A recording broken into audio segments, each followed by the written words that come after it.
The following was recorded in front of a live studio audience at the Studio 21 Podcast Cafe. This is the United Podcast Network.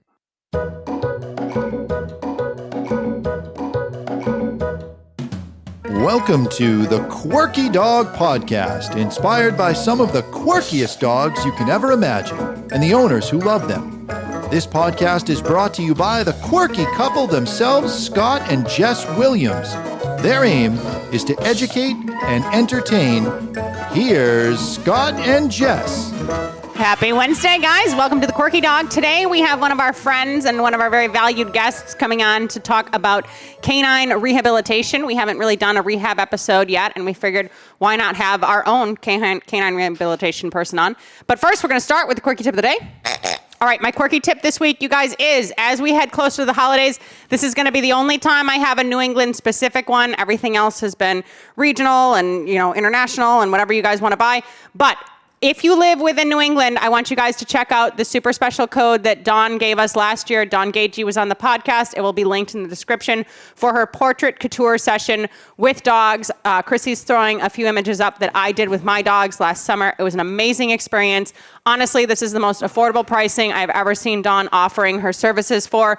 The code that she offered on our podcast originally is good through the end of December, so 12/31/23. And Dawn sent an email out that this will be her last year doing pet portraits, so I don't know if dogs are going to be welcome in the studio anymore. So if you are within New England, within driving distance from Princeton, Mass., I highly recommend that you check this out. There will be a QR code for that. Contact form on the website, and there will be a link for the contact form in the description and the show notes. Okay, so without further ado, we are welcoming on Dimitra Kofitsas. I had to practice her name, but I got it down. I'm feeling good about it. And she is a CCRP. She owns Tails of Rye out of Rye, New Hampshire. And we've known Dimitra for what? Almost 10 years, I feel like. We've been going for a while. Yeah. I guess it was at the tail end of your basketball career that we finally met you. Yeah, that was quite a while ago. So, Dimitra, welcome. Tell us a little bit about how all this came to be, that you switched from humans to dogs, and a bit about Tails of Rye and everything else. Yeah, thank you for having me on the show.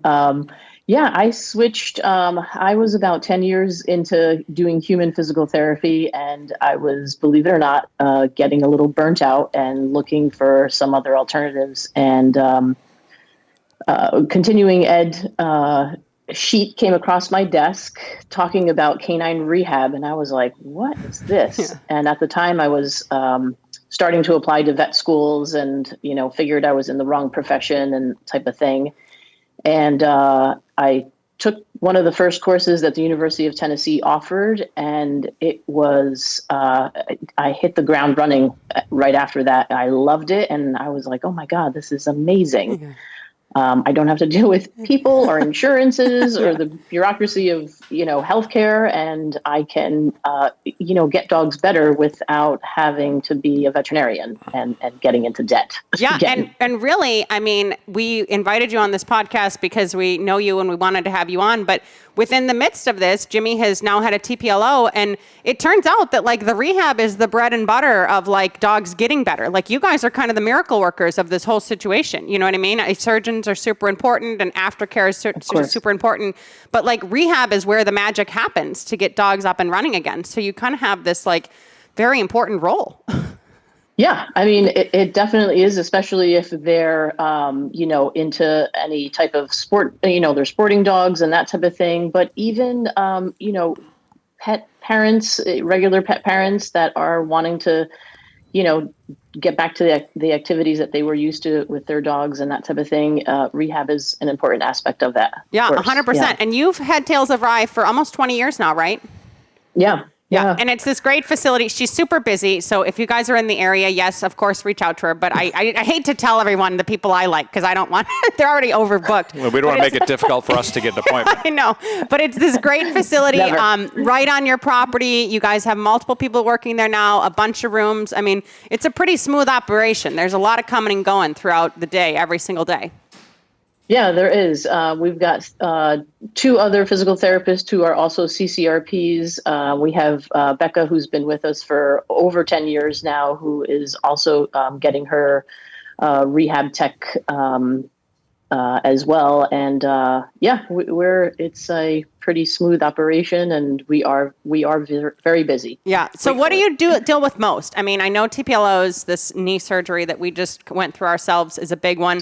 What other kind of common things do you see with your patients? Yeah, I mean, most commonly we probably see IVDDs, which are intervertebral disc disease. In simple terms, herniated discs that dogs may suffer. A lot of different shoulder type rotator cuff injuries, hip dysplasia. You name it. Anything in the human world that we deal with. Yeah. Sounds like you're talking about me. Yeah. Rotator cuff, back. All these things. So do dogs always have to go the surgery route before they see you, or do you guys kind of sometimes intervene on the front end? What does that whole process look like? Sure. Yeah. Sometimes we're seeing a patient and something crops up, type of thing. And we're the first responders in a sense to see something and whatnot. And then we'll refer them out to, the appropriate either a neurologist or back to their primary cares and that type of thing. But for the most part, we're referral based, type of thing. But yes, on the occasion that happens. Yeah. And as far as people because surgery is expensive. I mean, we're living the dream right now. Yeah. Are there some people that sometimes can't do surgery and then they only do rehab, or there's normally an intertwined situation going on? Absolutely. We have, we're getting a lot more people that, yes, it is expensive and they're, trying to figure out other alternatives and that sort of thing. So yes, we have, comprehensively done a medical management of, different types of injuries that we can get away with not doing surgery, but some of them. There's no option. Ultimately. Yeah, of course. Yeah. And you guys offer other treatments there as well. I mean, I know you pull out the ultrasound machine, the stim machine, laser machine. I mean, you have other modalities as well. So can you touch on that a little bit with how you integrate that into the practice and into appointments? Oh, sure. Yes. I mean, laser is probably the most common buzzword that people know to help with, circulation and that type of thing. Ultrasound, therapeutic ultrasound kind of works on the opposite concept of laser, where it uses heat rather than cold to help promote healing. E-stim, we kind of target muscles to help strengthen and that type of thing. We do a lot of specific therapeutic exercises, and then ultimately the underwater treadmill, which everybody knows about. I think that's how we found you. I'm probably mistaken. I'll see what his story is with how we found you. This will be interesting. We were going somewhere, that had an underwater treadmill, and then they either discontinued it or they were far away. And Jess was looking for where the heck can we find an underwater treadmill and it was around after here? I was even looking at them a used one was $35,000 or something. I was looking at these things. We weren't in that deep at that point. But Sink had stem cell at VOSM for her iliopsoas. She had some micro tears going on, and I was doing a lot of rehabbing in the area. And we love a lot of New England rehab. It's not that. But you weren't even that close at that point. We were farther away from you. But I had seen you in your facility, and I just like Dimitra a lot personally too. We just clicked. And it's been about 10 years, I'd say, because Sink's going to be 13. And we've been coming with multiple dogs. She's seen all of our dogs. She's the only person besides our vet that's met Cousteau. She's done stuff with each and every dog. Yeah. And as stuff pops up, it's just nice to have a resource with someone who you trust, with someone who, has your dog's records on file, has previous measurements of their muscle mass and seeing how it changes over time. And it's definitely been a long-term relationship. Yeah, it really has. And there was another location that we were going to before we met you that didn't have an underwater treadmill, but they had an actual pool inside their facility, and they would take the dog in for a controlled swim, a therapeutic swim, if you want to call it that. Yeah, but the benefits of underwater treadmill are just super unmatched. So can you touch on that a bit? Because you guys even have 2 now, right? You guys are high end. We do, yeah. You guys, you're making way too much money. It was COVID discounts. Now stop. Totally, yeah. We just got very busy, and we just figured, why don't we just, get another one so that we don't have to kind of share a room in a sense. And the underwater treadmill allows you to do so many different things, like play around with the water levels, for buoyancy and that type of thing, depending on where the injury is. We have an incline on ours. We have jets that give more resistance. So it's basically, if you think of walking in water, the buoyancy of the water takes away the impact, but the resistance of the water is what builds strength. So it is a controlled way to get dogs back to functional activity, which is walking, running. And Yeah. trotting. And it's way easier for them to be walking with the pool than to be on actual surfaces and cement, especially after a major injury or a major surgery or something else. Are there some dogs that just have never taken to the underwater treadmill? Like it's just been too traumatic? Yes. Ironically enough, we just had a pitty who just was so terrified, and we tried it, but didn't. And then historically, the shepherds aren't the greatest. They're a sensitive breed. It's not their favorite scene. Absolutely. Yeah, I will say, you put the dog in this box with no water in it, and then you start filling up the water. So the natural, logical thing is, I'm going to drown in here eventually. It's just going to keep going up and up. Yeah. Well, and you guys are in there with the dog as well, so it's not like the dog is there alone. But it is a little bit much for a dog at first to acclimate to and understand and everything else. My dog, my female Sink, is batshit about it. She's got to hold a ball in her mouth because she just wants to play with the water and the whole toy thing. Dogs. Yeah, the dogs that are into the toys, it's easy to just give them something to hold on to, and they're just totally. Any stress is going right into the toy. Absolutely. Yeah. Oh yeah. We have little paraphernalia of toys and stuffies and that type of thing for them to carry. Yeah. And I do want to make the point, I mean, not a ton of people are doing a lot of sports conditioning as much as they're doing rehab, but it also is a great thing for sport dogs as just some general conditioning, especially as you go into the winter months and everything else. There's less available to do with your dogs physically. It really does keep them in better condition than almost any other piece of equipment, as far as I'm concerned. I'm a big fan of them.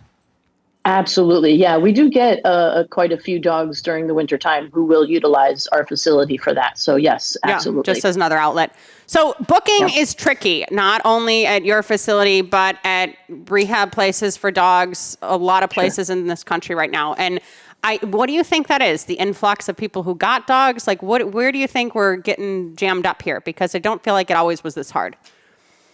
Yeah, no, it definitely wasn't. And we were the only place in town, and we kind of still are, but there are some more facilities that have popped up and that type of thing. COVID, I think, contributed to that. A lot of people ended up getting dogs. And so that definitely contributed to it. So it could be the explosion of daycares too, because dogs are getting injured at daycare, running around on cement floors, wet cement, and all that stuff. That could be the case. That is true. And then with the COVID, everyone's just staring at their dog all day. He looks like he's got a hitch in his front right. Let's bring him over to Dimitra, see what's going on.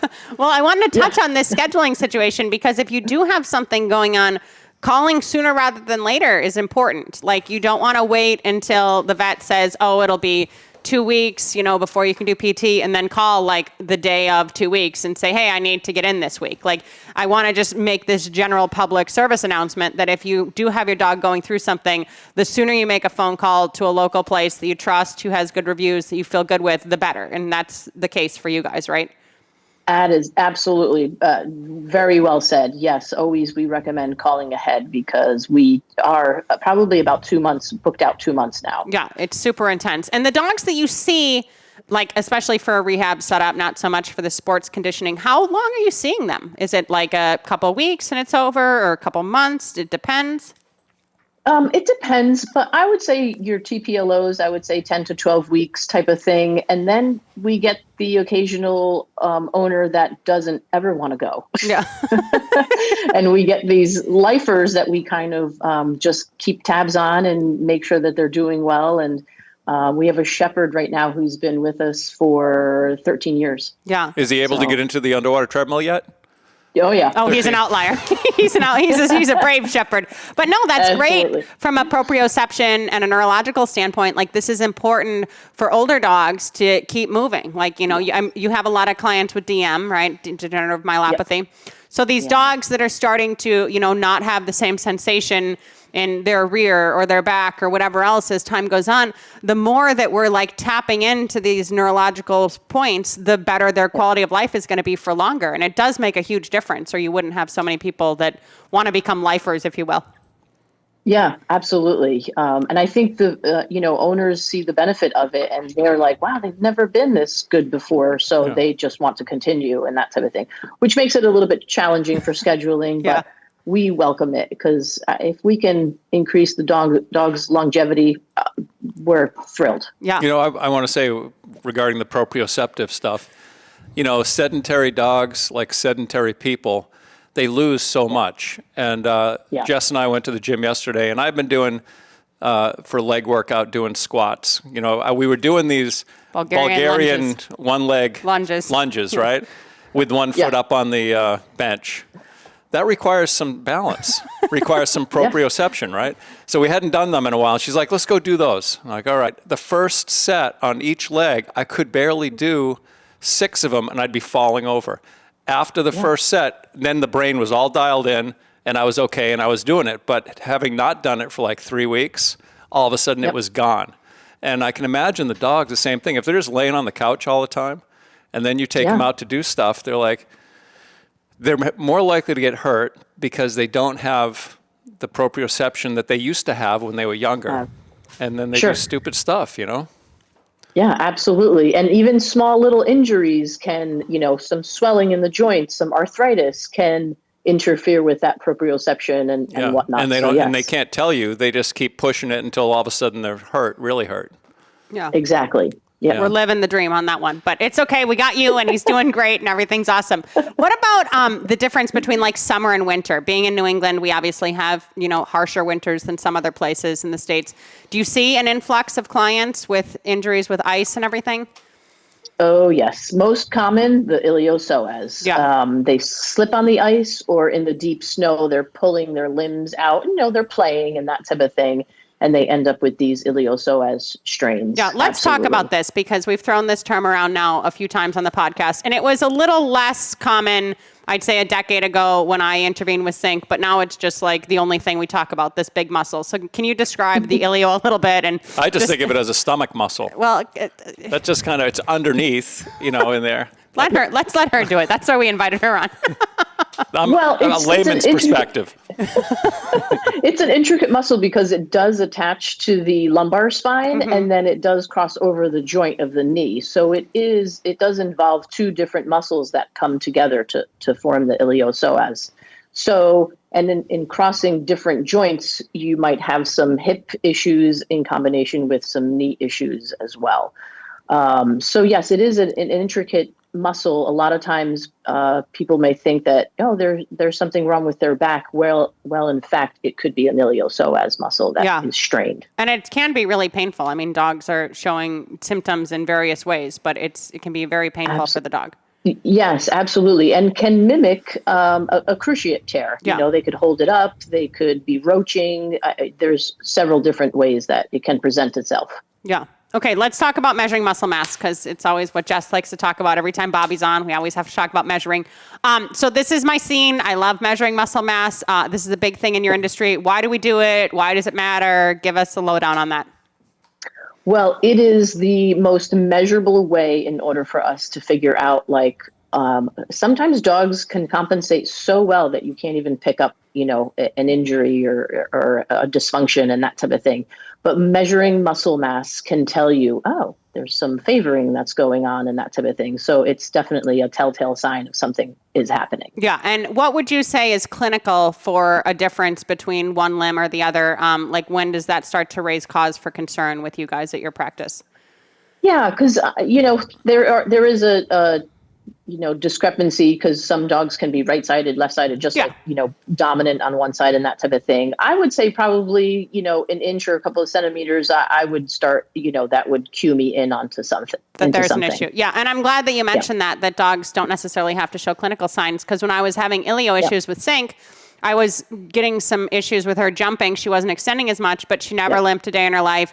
And she had a 2-centimeter difference with her muscle mass, and she's a fairly small size border collie. So it really is a good way to key in and a good thing to follow up on. And we even did Jimmy. I went in when he was first injured before he had his TPLO surgery, and he was a centimeter and a half different from his weak side that he tore to his side that's still functional. So it really is a good indicator of where the dog's at and what's going on. And you guys measure front and rear, which it's important to know how the front limbs are working, how the rear limbs are working, and if they're working evenly or not, because dogs will overcompensate for a long time before something actually snaps or goes. Absolutely, yes. And it's always nice to have that baseline too, because I have dogs that, came for a TPLO, even a couple of years ago, and now they're back, for something else. And, I have that baseline of measurements, and I like to compare, and I'm like, oh, what's going on here? Why is it less, or, type of thing. So yeah. it is important. Yeah. Information. So do you find the handling a little bit challenging with dogs? Are there some dogs that have a little bit of a hard time being handled, especially with pain? How do you guys work through that? My biggest thing is being patient. I get on the floor with them, and I teach this to my other therapists, get on the floor with them. And sometimes it's just when I'm doing an eval, it's all observational. And the dog, when it's ready, kind of comes up to you and starts nudging you like, hey, pay attention to me, type of thing. Like, I'm ready for you to make contact and that type of thing. So getting that connection is definitely super important so that they trust you. Yeah. And once you gain that trust, they just give it to you. They tell you this is what's going on. They show it to you. It's incredible how nonverbal they are, but how communicative they are. Yeah. Well, you have good dog sense too. And I didn't even know. They don't teach that in vet school. Yeah, I didn't even know you were trying to go the vet route when you switched from human PT to dog PT. But Dimitra has a special way with dogs anyway. She talks the animal language pretty well. So if you have clients in, are you getting them to buy all this crap? I mean, I'm crazy. I'm like dusting off my donuts and my peanuts and my pods, to get ready to rock here with Chew. But like, do people have to necessarily purchase equipment outside of rehab, or you guys have everything there? What does that look like? We have everything here. And if someone does want to continue on and do it on their own, I will, tell them, give them the resources of where to go and that type of thing. But I mean, even with my own dogs, I do a lot of cross training. I always tell people, you've got to change things up for them, like change the terrain that you're exercising them in, like you can utilize a lot of different stuff without necessarily breaking the bank with buying different equipment and that type of thing. Yeah. Well, don't tell Scott that. When Jimmy was it's a write-off. When Jimmy was having his TPLO surgery, I was on YouTube looking up TPLO results and people that have had it, because a lot of people document this journey because it's such a traumatic thing. It's very expensive. It's a long process. Sure. So there was one I go on, and there's this little pit bull type dog that went through the process. And then at the very end, when finally they were given the okay to let their dog be off leash and go play with the dog in the field, and the dog was just tearing around like a puppy, completely healthy, not favoring the bad leg anymore. And it was really an uplifting video. Then I find another one where there's huge disappointment. This was the worst thing we ever did. And they show the guy the next day after the surgery, the dog's off leash going up the road. And there was like 1,000 comments on this. You idiot, you should have done your rehab. What are you doing letting that dog be loose? And the thing was, the guy was like 6 months into this thing, the dog, today he's not limping. Today the dog's limping again. But he never did the rehab. Like, we got pretty explicit instructions about this dog is on a leash to pee and poop. He's back in his crate. He doesn't do shit for like 3 weeks, you know? So to just take him off leash the next day is crazy after such a extensive surgery. That is an important thing to note, is that even though you guys are miracle workers and do great things, you do have to follow up with your instructions. Like, it's pretty important, especially with a major surgery like a TPLO, to stay pretty strict to doctor's orders. Absolutely. 1,000%. And I usually tell people, listen, you can usually tell those that are kind of lackadaisical about it. And I'm like, you just spent close to $10,000 on this surgery. Why don't we, rein it in here and make sure that we don't have to, have any complications with this and that type of thing. And we got to follow this protocol for a short period of time, in my thought process. Yeah. And then, once rehab is done, your dog can go back to normal activities. Yeah. But there are some serious side effects if you don't follow doctor's orders, if you will. Absolutely. Yes. I mean, there are infections, plates can shift, screws can break, things of that nature, which are on the severe end and that type of thing. But absolutely, yes. And you can get a lot of soft tissue injuries because they're compensating, because the musculature is not up to par and that type of thing. Yeah, so. Pushing too hard, too fast. When I had a herniated disc, which was... Let's talk about Scott's medical history for a bit. It's very, very similar stuff, though. She knows us well, at least. My left leg, I was getting that drop foot, and the like bad neurological stuff in the left leg from the official term herniated disc. And we started going to rehab, and the guys have me doing one leg, leg lifts, leg all work, that, and the left leg was like nothing. It was like 20% of the right leg. But, because I'm married to Jess, she's running me to the rehab place. Like, we're going twice a week. We're going all over the place. She's doing, what do you call it, the deep, dry needling, all this crap. Well, but now I'm back. He's old. I didn't want him hobbling and being old. We got to have to get him up and moving. But it's important to go the extra mile. And I guess that's why I wanted to bring up the point of these other modalities that you guys use, because it's not just about going for the underwater treadmill or some range of motion. There's a lot of therapies there that provide a lot of healing and help the dogs get better. And it has to be super rewarding to see these dogs that can barely move, and then they're like night and day difference after a few weeks or a few months, right? Absolutely. It truly is. And we do promote a lot of acupuncture. We do promote a lot of other, disciplines and that type of thing. I'm a true believer in that sometimes rehab isn't, the only thing, and it's not maybe the best thing because we're all different, and the dogs are individuals too. But yes, absolutely. It's so important. It really is, to give the tissue time to heal. Yes. And then build muscle. Build. Easy with your building face. All right. So tell me this, because we're going to be closing up here pretty soon. You're almost 20 years in. What's like the highlight of your career? What is the best part of what you do? What's your why? All this stuff. Tell me a little bit about what still gets you going in the morning.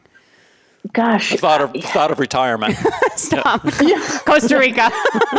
Quite honestly, I have to be honest. When I was a human physical therapist, I hated getting up and going to work. I really did. I was an unhappy person. You can ask my partner Donna, but there has not been a day that I don't get up and I am like supercharged to be. These dogs challenge us in so many different ways, and I mean, I still tear up when I see a dog who comes in who is, paralyzed and walks out and is, back to walking and living a normal life in a sense. That just still tears me up, and I love it. So every day I am so grateful for what I do. Yeah, you guys are miracle workers. We're grateful too. People care more about their dogs than they do about themselves. That's why. They won't do the absolutely. rehab for themselves, but they'll bend over backwards and drive 100 miles for their dog. 1,000%. I want to touch on it real quick because we talked about Costa Rica. Just talk about the monkeys and how you worked with the monkeys a few years back and that experience, because it's so interesting and amazing. So about 15 years ago, we started going to Costa Rica, and we became acquainted with a woman who runs a sanctuary there. Basically rehabs them and sets them free and that type of thing. And in an educational seminar that we went to, she learned that I was doing rehab for dogs and whatnot, and we became fast friends, and over the years we go back every year, even twice a year sometimes, and we do some rehab on some of the monkeys, and I'll bring my laser, and we'll whatever she needs. We bring supplies, whatever she needs, but it is amazing to work with these monkeys. Yeah, I'm sure. It's such an awesome, life-changing experience, and not every CCRP has done it, so I had to touch on the monkey thing. Dimitra, thank you so much for your time. I'm going to see you next week and every week after for God only knows how long. That we're joking about that. We're like, thanks to, this is the underlying part that we get to see each other. Thank you so much, though, for what you do. And we're going to be lifers with every dog we ever own. So you're not getting rid of us anytime soon. Oh, I'm glad about that. And, thank you so much. Thanks for coming on. We'll leave Scott at home. We won't always let him come and track his jokes. I'm going to need some therapy when I get there. All right, guys. Thanks so much for joining us this week. Dimitra, thanks so much for coming on. In the meantime, keep it quirky. Thanks, guys. We had to get the pink pig. The views and opinions expressed by the hosts, guests, or callers of this program do not necessarily reflect the opinions of the Studio 21 Podcast Cafe, the United Podcast Network, its partners, or affiliates.